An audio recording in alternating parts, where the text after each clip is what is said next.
नमस्कार। उत्तर प्रदेश चुनावी आंकड़ों के साथ स्वागत है, क्योंकि उत्तर प्रदेश के लिए एबीपी न्यूज और सी वोटर ने नवंबर में नया ओपिनियन पोल जारी कर दिया है।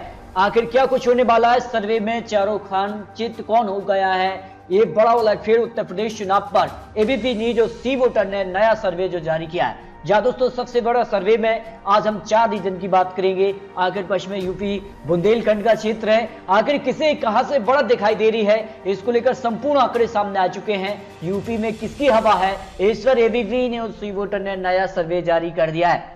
क्या 2022 में बाइसिकल की सवारी होने वाली है?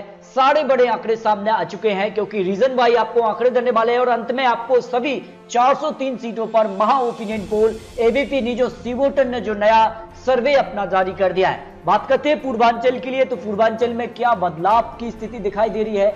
130 विधानसभा सीटों पर यहां पर भाजपा को करीब 100 विधानसभा सीटें 2017 में मिली थी, लेकिन इस वक्त जो ताजा सर्वे जारी है 66 से 70 विधानसभा सीटों पर जीत मिलने का अनुमान लगाया जा रहा है। समाजवादी पार्टी की भी बात कर लेते हैं। समाजवादी पार्टी को बड़ा यहां पर जो है उलटफेर हो रहा है। समाजवादी पार्टी को एक बड़ी छलांग यहां पर सर्वे में दिखाई गई है, जहां 2017 के नतीजे में केवल 14 सीटें ही समाजवादी पार्टी को मिली थी, लेकिन जो ताजा सर्वे सी वोटर ने यहां पर जारी किया उसमें 47 से 51 सीटें यहां पर दिखाई गई हैं। पूर्वांचल को लेकर जो सर्वे के आंकड़े जारी हुए हैं, जबकि यहां पर बसपा की 2017 के नतीजे 10 सीटें, लेकिन ताजा सर्वे में केवल 4 से 8 सीटें यहां पर मिलने का अनुमान यहां पर दिखाया जा रहा है। जबकि पूर्वांचल में अगर बात करें तो कांग्रेस की स्थिति भी जो ठीक ठाक नजर नहीं आ रही है। 2017 के मुकाबले 2 सीटें और ताजा सर्वे के हिसाब से 1 से 5 विधानसभा सीटों पर जीत मिलने का अनुमान पूर्वांचल में सी वोटर ने लगाया है। अन्य की बात करें तो 2017 के नतीजे 4 सीटें, लेकिन ताजा सर्वे में भी 2 से 6 सीटें ही दिखाई गई हैं। यानी कहा जाए पूर्वांचल में कहीं ना कहीं बीजेपी को अगर टक्कर कोई पार्टी दे रही है वो समाजवादी पार्टी है, और आने वाले वक्त में जो गैप है वो भी यहाँ पर आगे निकल सकता है। सर्वे के आंकड़े और एक्सपर्ट ने जो आंकड़े रखे हैं पूर्वांचल में, अगर सारे आंकड़ों पर गौर करें एक साथ, तो भाजपा को 66 से 70 विधानसभा सीटों पर जीत मिलने का अनुमान है, जिसमें उनके सहयोगी दल हैं, अपना दल है या फिर अन्य दल। जबकि समाजवादी पार्टी में जो गठबंधन उनको करीब 47 से 51 सीटें, यानी बड़ी छलांग यहाँ पर समाजवादी पार्टी पूर्वांचल में लगा रही है, जो बीजेपी का एक महत्वपूर्ण क्षेत्र है। और बीजेपी को यहां पर जमकर फायदा 2017 में मिला था, लेकिन यहां पर भी समाजवादी पार्टी को ज्यादा सीटें मिलने का अनुमान यहां पर सी वोटर ने लगाया है। जबकि बसपा को 4 से 8 सीटें, कांग्रेस को 1 से 5, अन्य को 2 से 6 सीटें। यानी पूर्वांचल में बीजेपी और यहां पर समाजवादी पार्टी में ही आमने सामने की टक्कर दिखाई दे रही है। सारे आंकड़ों पर गौर करें तो कहीं ना कहीं 3 महीने में जो है बड़ा सर्वे, ये होश उड़ाने वाला सर्वे है, और कहीं ना कहीं बदलाव यहां पर देखने को मिला है। इसके अलावा अगर बात करें तो उत्तर प्रदेश में जो पश्चिमी यूपी है बीजेपी का मजबूत क्षेत्र माना जाता है, और यहां पर बीजेपी ने जो है रणनीति शुरू भी कर दी है, यहां पर काम करना शुरू कर दिया है। अगर कुछ जो बीजेपी की रणनीति रही है उस पर गौर करें तो 20 अक्टूबर को प्रधानमंत्री मोदी ने कुशीनगर एयरपोर्ट का उद्घाटन किया था पूर्वांचल के लिए, जबकि यहां पर 25 अक्टूबर को पीएम मोदी ने ही सिद्धार्थनगर के 9 मेडिकल कॉलेज का भी उद्घाटन किया। इसके अलावा 25 अक्टूबर को ही वाराणसी पहुंचकर यहां पर भी बीजेपी ने एक बड़ी सौगात दी, करीब यहां पर 5200 करोड़ की परियोजनाओं को तोहफा दिया। इसके अलावा जो है 4 नवंबर को यहां पर सीएम योगी ने वनटांगिया समाज के लोगों के साथ दिवाली मनाई। इसके अलावा 6 नवंबर को सीएम योगी ने आजमगढ़ में तैयार हो रहे विश्वविद्यालय का भी निरीक्षण किया। यानी कहा जाए तो बीजेपी की रणनीति जो है काफी हद तक अब काम करना शुरू कर दिया उत्तर प्रदेश के लिए। योगी आदित्यनाथ हो, प्रधानमंत्री मोदी जी हो, अमित शाह हो, सारे बड़े दिग्गज नेता उत्तर प्रदेश चुनावी मैदान में उतर चुके हैं। जबकि यहाँ पर समाजवादी पार्टी कहीं ना कहीं जो है पूर्वांचल पर क्या कुछ रणनीति पर काम कर रही है। 27 अक्टूबर को मऊ में समाजवादी पार्टी ने सुभाषा से गठबंधन किया है, यानी गठबंधन का जो एक चलन है उस पर काम करना शुरू कर दिया है। यहाँ पर अखिलेश यादव ने प्रयागराज से विधायक यहाँ पर मुस्तफा सिद्दीकी की भी यहाँ पर आके मोहनलाल बिंदु को भी शामिल किया। नहीं, कई बड़ी पार्टी जो क्षेत्रीय दल हैं उनको अपने पाले में किया है, और इसके अलावा कुछ बड़े दिग्गज नेताओं को भी अपने पाले में करना शुरू किया है।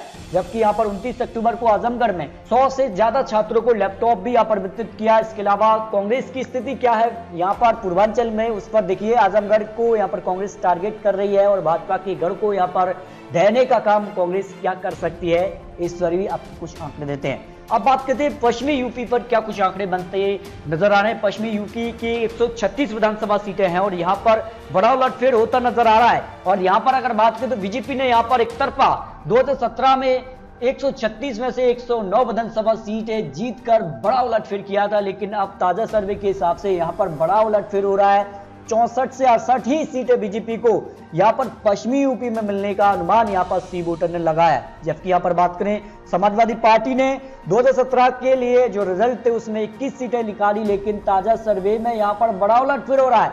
58 से 62 सीटें समाजवादी पार्टी को पश्चिमी यूपी में मिल रही नहीं। 136 सीटों में से 58 से 62 सीटें, ये आंकड़े अब के हैं और आने वाले वक्त में करीब 2 से 3 महीने का वक्त बचा हुआ है। इस वक्त में क्या समाजवादी पार्टी इस गैप को और बढ़ाएगी या नहीं? क्या बीजेपी का ग्राफ बढ़ेगा या फिर जो लगातार बीजेपी का ग्राफ गिरता जा रहा है, सितंबर से जो नवंबर का माह आ गया है इसमें लगातार बीजेपी का ग्राफ गिरा है, समाजवादी पार्टी यहां से उठती नजर आ रही, ग्राफ बढ़ता जा रहा है। इसके आंकड़े आपको बहुत जल्द यहां पर सभी सीटों पर भी देने वाले हैं। लेकिन पश्चिमी यूपी में यहां पर बसपा को करीब 3 सीटें 2017 में, लेकिन ताजा सर्वे के हिसाब से 4 से 8 सीटें मिल रही हैं, जबकि कांग्रेस को 2017 के मुकाबले 2 सीटें, लेकिन ताजा सर्वे में 2 से 6 सीटें ही मिलने का अनुमान पश्चिमी यूपी में लगाया जा रहा है। जबकि अन्य की बात की 2017 में 1 सीट और ताजा सर्वे में 0 से 2 सीट ही मिलने का अनुमान पश्चिमी यूपी की 136 विधानसभा सीटों पर सी वोटर ने जो नया सर्वे जारी किया है। अब बात करते हैं यहां पर आखिर सारे आंकड़ों पर गौर करें तो बसपा को 64 से 68 सीटें, समाजवादी पार्टी को 58 से 62 सीटें, यानी गैप ज्यादा नहीं है समाजवादी पार्टी और बीजेपी में। और ऐसे में वक्त बचा हुआ है, ऐसे में क्या कुछ यहां पर समाजवादी पार्टी नई रणनीति खेलकर क्या जो गैप है उसको भर पाएगी 136 विधानसभा सीटों पर? इसके आंकड़े भी बहुत जल्द आपको देने वाले हैं। समाजवादी पार्टी यहां पर कुछ बड़ा कर सकती है, जो सी वोटर ने अनुमान यहां पर लगाया है। बसपा को 4 से 8 सीटें, कांग्रेस को 2 से 6 सीटें, अन्य को 0 से 2 सीटें, यानी सारा जो मामला है वो सारा जो यहां पर कह सकते हैं चुनावी रणनीति है वो समाजवादी पार्टी और बीजेपी के इर्द गिर्द ही यहां पर दिखाई दे रही है। उत्तर प्रदेश का जो सर्वे यहां पर जारी हुआ है, यानी कहा जाए तो जो है यहां पर बड़ा उलटफेर इस सर्वे में देखने को मिला है। अब बात करते हैं कि पश्चिमी यूपी पर जिस प्रकार की रणनीति बीजेपी ने खेली कि पश्चिमी यूपी के किसानों की नाराजगी दूर करने के लिए कदम उठाया है, अब क्या किसान उनसे खुश होंगे? क्या किसान जो है उनसे संतुष्ट हो पाएंगे? अगर नहीं होते हैं तो बड़ा नुकसान यहां पर हो सकता है। सर्वे के आंकड़े यहां पर जारी हुए हैं। अब बात करते हैं कि अवध में क्या कुछ हो सकता है, क्या अवध के लोग बदलाव चाहते हैं, क्या कुछ होगा?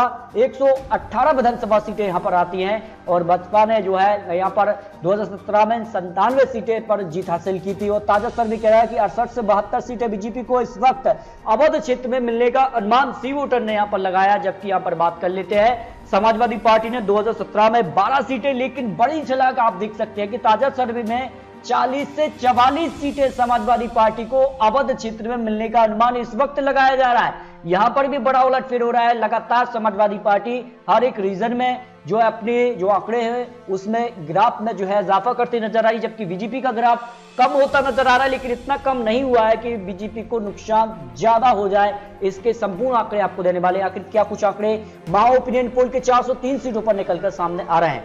जबकि यहां पर बात करें यहां पर जो है बहुजन समाजवादी पार्टी को 2017 में केवल 6 सीटें, ताजा सर्वे में भी 3 से 7 ही सीटें दिखाई दे रही हैं, यानी यहां पर बड़ा उलटफेर है। कांग्रेस को 2017 में 3 सीटें, लेकिन ताजा सर्वे में 0 से 3 सीटें ही यहां पर अवध क्षेत्र में दिखाई गई हैं।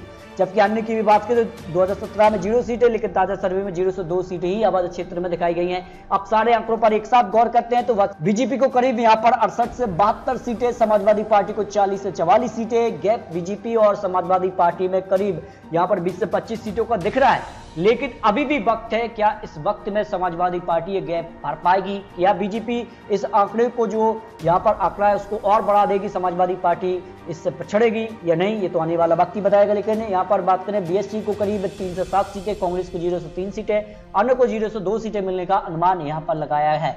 यानी अवध की अगर बात करें तो अवध में बीजेपी का क्या यहां पर रणनीति है।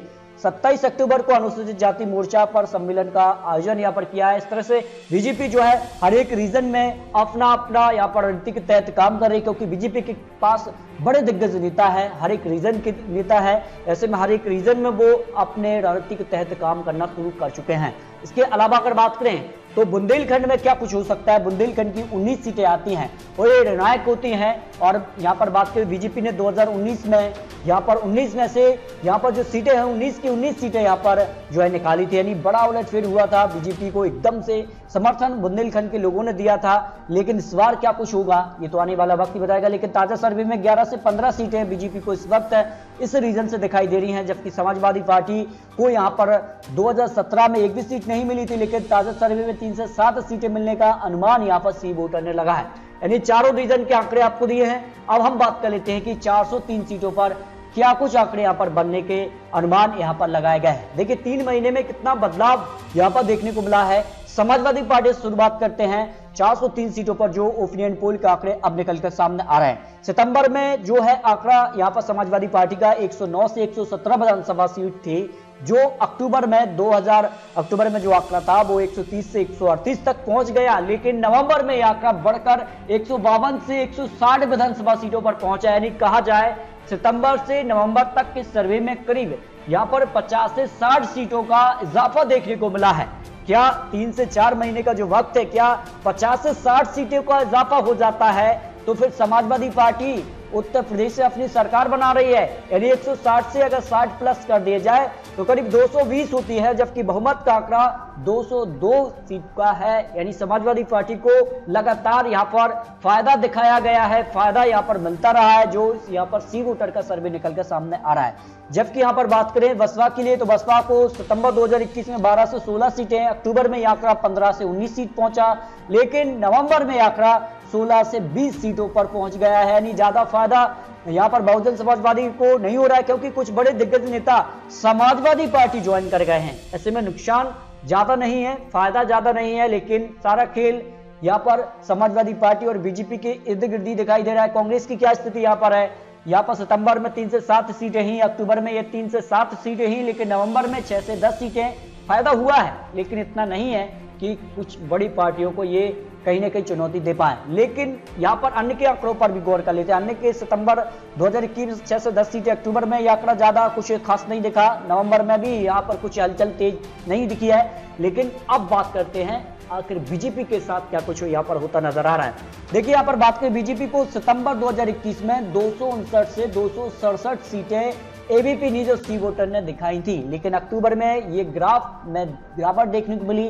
241 से 249 सीटों पर यहां पर बीजेपी पहुंच गई उत्तर प्रदेश के लिए 403 सीटों पर, और नवंबर में ये आंकड़ा और घट गया है 213 से 221 सीटें। यानी 3 महीने में करीब बीजेपी को यहां पर 40 से 50 सीटों का नुकसान दिखाया गया है। अगर 3 से 4 महीने का जो वक्त है उसमें बीजेपी कुछ नया नहीं करती है, और अगर 30 से 40 सीटों का और नुकसान बीजेपी को इस चुनाव में हो जाता है तो फिर बहुमत का आंकड़ा जो 202 सीटें हैं उससे पीछे रह सकती है बीजेपी।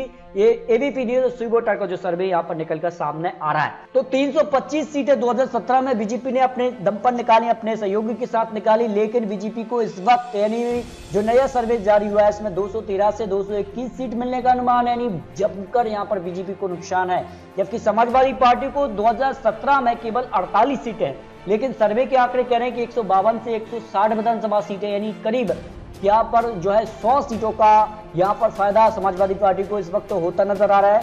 यहाँ पर बात कर लेते हैं बसपा के लिए तो 19 सीटें नतीजों में, लेकिन सर्वे के आंकड़े यहीं दिखाई दे रहे हैं, 16 से 20 सीटें इसी आंकड़े तक पहुंच रहे हैं। कांग्रेस को भी 0-7 सीटें आंकड़ों पर अगर गौर करें ताजा सर्वे में तो 6 से 10 सीटें, अन्य की बात करें तो 4 सीट और 2 से 6 सीटें ही मिलने का अनुमान एबीपी न्यूज और सी वोटर ने लगाया। तो दोस्तों आपको क्या लगता है उत्तर प्रदेश में क्या कुछ होने वाला है?